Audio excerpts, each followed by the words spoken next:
你是否知道，几乎所有的数字游戏，你花钱购买的根本就不是所有权，而仅仅只是使用权呢？在用户协议的细则里，几乎所有游戏公司都保留了一个权利，那就是他们可以随时终止服务，而无需承担任何责任。这意味着你现在所花钱购买的所有数字游戏，本质上只是暂时的租借，甚至连实体版游戏也早已失去了实体的意义。更别提那些服务型游戏和在线网游，一旦停服，你在游戏里花的钱、买的皮肤、练的角色，全部都会烟消云散。有些人可能会说你去游乐园玩项目也要花钱，但你照样不能把游乐园的设施也带回家啊。这句话乍一听上去没错，可问题是游乐园从一开始就告诉你，你是来体验的，是来借用他们的设备和服务的，而电子游戏却白纸黑字的写着购买，在游戏的宣传页面，在线商店的购买页面里面，到处用的都是买这个字。既然写着买，那我们自然会认为我们拥有了它的一部分权益。如果你本质上只是卖一个临时的访问许可，那就请你明明白白的把买改成租，否则你不就是在误导消费者吗？围绕这个问题，一场名为 Stop Killing Games 停止杀死游戏的抗议运动正在席卷整个互联网，这个世界正在加速的数据化。而我认为这场运动对未来的影响将远不止游戏行业，而是包括电影、音乐等媒介在内的一切虚拟资产。想象一下，如果你可以把你的数字版游戏当成二手卖掉的未来，会是什么样子的呢？今天的这期节目，我将介绍一下整个事件的来龙去脉和最新的进展，以及我个人对这个事件的看法。大家好，欢迎来到第九频道，我是老九，在这里我们一起剖析第九艺术的真谛。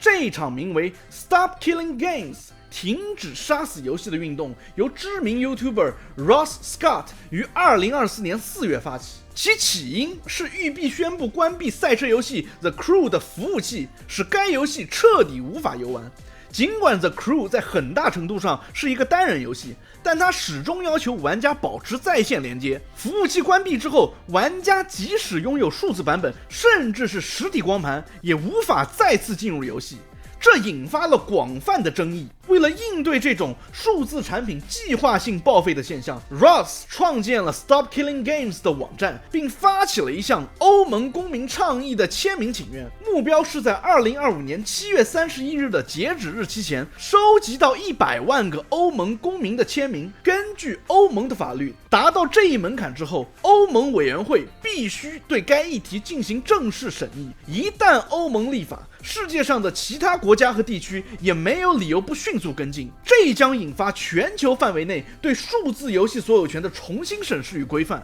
而对于游戏发行商来说，一旦在欧洲落实了游戏关服后的应对机制，也就意味着技术和流程都已经就位，就更没有理由不在全球范围内一并实施了。为什么现在连单机游戏都要联网呢？为的就是能把皮肤、经验加成、角色升级这些东西打包成商品卖给你。他们人为的制造各种的不方便，然后在商店中给你提供付钱就能解决的解决方案。还有就是制造错过就没有的 FOMO 焦虑。这些公司只听得懂一种声音，那就是钞票。而不遵守法律的后果就是他们会失去很多钞票，所以一旦成功，他们将不得不遵守该运动的核心诉求，包括要求游戏发行商在官方服务器关闭后提供离线模式，或者是任何其他方案，以确保玩家能够继续游玩已购买的游戏。在无法提供离线模式的情况下，开放服务器代码，允许玩家自行搭建服务器，维持游戏的可玩性。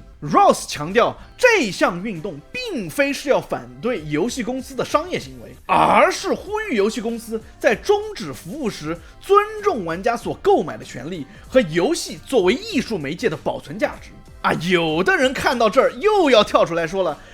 服务器都关闭了，游戏也没人玩了，你们这么做有什么意义？还有的人可能会说，你玩这些游戏之前都已经签了协议了，人家在法律上就是没毛病啊。确实他们在法律上确实没毛病，而这些大厂就是利用了现在人们对于数字资产的模糊认知，才能如此的肆无忌惮。而我们玩家想要做的，就是要让原本模糊的法律变得清晰，这在根本上是一个关于数字商品所有权的原则性问题。我们不接受付钱买的东西就这么凭空消失。除了欧盟的请愿以外，英国其实也有类似的请愿，而这些请愿的最终目标就是推动立法。该运动得到了包括 PewDiePie 和 Moist Critical 等知名 YouTuber 的支持，进一步的扩大了其影响力。有一些更为激进的网友更是觉得，如果他们花钱都不能真正的拥有游戏，那他们用盗版又有什么可以被谴责的呢？截止目前，该请愿早已获得了超过100万个签名，并且为了防止有人填错信息造成无效请愿，他们还在继续接收登记。这不仅标志着这个活动取得了重大的进展，还体现了玩家们对于这个事情的认同。这并不是一个没有道理的请求。原本这是一件利好消费者的好事，但是总有人喜欢唱反调。前暴雪员工，也是油管上另一个知名的博主 Pirate Software， 去年就站出来公开反对 Stop Killing Game 这场运动。他认为，如果强制所有游戏在下线后提供离线模式或者开放服务器代码，将极大的提高开发成本，甚至可能让服务型游戏被迫无期限的运营下去。更过分的是，他不仅质疑这个倡议的可行性，还嘲讽发起人 Ross，称其愚蠢又不正规，同时还声称这个请愿可以 eat my ass， 也就是啥也不是。你可能不知道，他自己就是一名游戏开发者，站的完全就是开发者的立场，关心的也只是成本和维护，从来没有真正理解玩家的愤怒。我们要的不是让你们永远为我们服务，而是当你们赚够钱决定离开的时候，至少留下游戏最基本的可用状态，让我们有权继续游玩自己花钱买下的东西。这不是强人所难，而是对消费者最基本的尊重。而他所说的只不过是开发者视角下的一种解决方案，并不是唯一的答案。发起人 Ross 提出的选项其实很清楚，那就是可以做离线模式，也可以开放服务器代码，无论用什么方法，你总得给玩家一个交代。 Ross 在最新的视频中提到，一位开发者跟他透露，如果在这个游戏一开始开发的时候就要想到游戏关服以后的机制，确实会增大工作量。但是一个游戏其实有很多运作的模块，比如语音功能、崩溃备份机制、反作弊等等等等。而要让一个游戏只是基本的可以运行的话，其所占的工作量可能还不到游戏整体的2%，更别说所有游戏都不可能没有本地化的测试环境，稍微改一改就能满足玩家的诉求。而就是这么一点点完全值得花时间去做的额外工作，这些游戏公司都不愿意给你。Pirate Software 作为一个公众人物，不仅在公众前面说出这种完全违背消费者权益的言论，而且还要出言嘲讽、恶语相向，实在是令人不齿。但是有意思的是，事实再次证明，一个共同的敌人往往比一个优秀的领导者更能团结人心。这个请愿在上个月还只有50多万的签名，一直难以突破关键的门槛，眼看着就要失败。可自从 Pirate Software 去年的那番争议发言被曝光发酵之后，签名数就开始飞速增长，很快就突破了100万，而且还在增加。他原本是来唱反调的，结果却成了最强的推动力。这场运动因此也进入了一个全新的阶段。然而，欧洲的一个由来自 Take-Two、动视、索尼、育碧、华纳等游戏公司的高管联合创办的游戏行业游说组织 Video Games Europe 却对此表示担忧。他们很快就在一份声明中指出，关闭在线服务是一个复杂的商业决定，通常是在游戏不再具有商业的可行性的情况下做出的。他们还强调，强制开发者提供离线模式会增加游戏的开发成本，降低开发者的自由度。此外，他们还担心开放服务器代码并允许私人服务器可能会带来用户数据安全、非法内容的问题。这份声明跟上一段的 Pirate Software 一模一样，完全就只是站在了那些大公司的立场。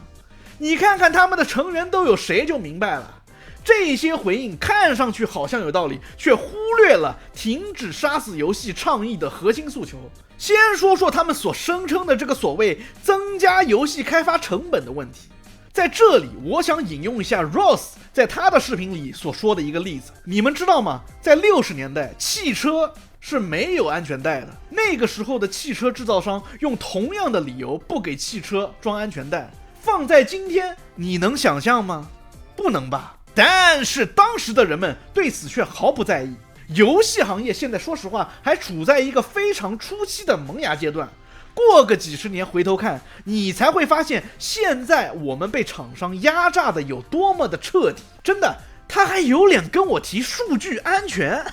咋的？你是觉得开发商官方就不会侵犯你的隐私，窥探你的数据了吗？ Take-Two 扫盘的事件早就不是新闻了，你们这些厂商对于玩家隐私的侵犯才是真正彻底的，甚至是系统性的侵犯。在我之前讲的那个关于游戏内广告的视频里，我就说过，他们甚至会通过你在游戏中的行为进行心理分析，从而侧写出你的性格画像，进而精准的推送广告。不过我当时还忘了提，像动视暴雪这样的公司早就成立了自己的广告部门，公然贩售玩家的行为数据。他们在官网的首页上写着所谓 building a meaningful connection。 是啊，他们是要帮商家和玩家建立有意义的连接啊。但是这里的意义到底是什么呢？就是他们手里掌握的玩家数据能让广告投放的更精准更有效。说白了，就是用你的数据、你的隐私去卖广告。不知道大家还记不记得，大概10年前，在暴雪还没有推出魔兽世界怀旧服之前，欧洲曾经有一个叫 N 服的60级私服，完全免费运营，还一度吸引了超过15万名玩家。这其实早就已经证明了，在开发者放弃游戏服务之后，开放服务器代码给玩家社区自行游玩是完全可行的。当然有人会说那这样会侵犯开发者的知识产权啊。对，你说的没错，但是如果真的是这样，那就像我在视频开头里说的那样，请你一开始在宣传的时候，就在购买的页面里给我说清楚，你卖的只是租赁和授权使用的权利，而不是堂而皇之的写着购买。我们提出的诉求从来就不是非黑即白的极端立场，我们没有要求你完全放弃知识产权，而是希望你在一定程度上做出合理的让步、合理的妥协。只要不是出于盈利目的的使用，我认为这样的要求一点都不过分。而且为什么这个游说组织会这么急着跳出来否认这一切呢？因为我们确确实实的戳到了他们的痛处。他们慌了，他们急了，他们知道这场运动不是闹着玩的，它已经动摇了整个行业赖以维系的旧规则。我们甚至可以大胆一点设想，当这场运动的火苗烧向电影行业，烧向音乐行业，当数字资产在人们的心中开始和实体资产拥有同等的价值，人们自然会开始质疑，为什么我花钱买的宣传里承诺的内容，你却能用一句平衡性调整就用一个补丁给我改掉？为什么我不能自由交易我的数字资产？我的数字游戏为什么不能当做二手给卖掉？为什么你的公司倒闭了，我花钱买的东西就要跟着一起消失？而这些大公司最害怕的就是我们这些逆来顺受的消费者开始反过来问他们这些他们无法回答的问题。 Later， 截止发稿前，这件事情仍在持续发酵，我们玩家绝对不能就此罢手，必须把这场运动推动到底。现在不发生，以后连发生的权利可能都会被剥夺。顺带一提就在这个节骨眼上， EA 居然宣布明年1月将彻底终止圣歌的服务器。虽然说这个游戏真的很烂，但是还是有人在玩的呀，而他们花的钱也即将变成一堆无用的数据尘埃。这场关于游戏所有权的斗争不只是情绪宣泄，而是真真正正的关系到我们每一个人未来在数字世界中能否拥有一席之地。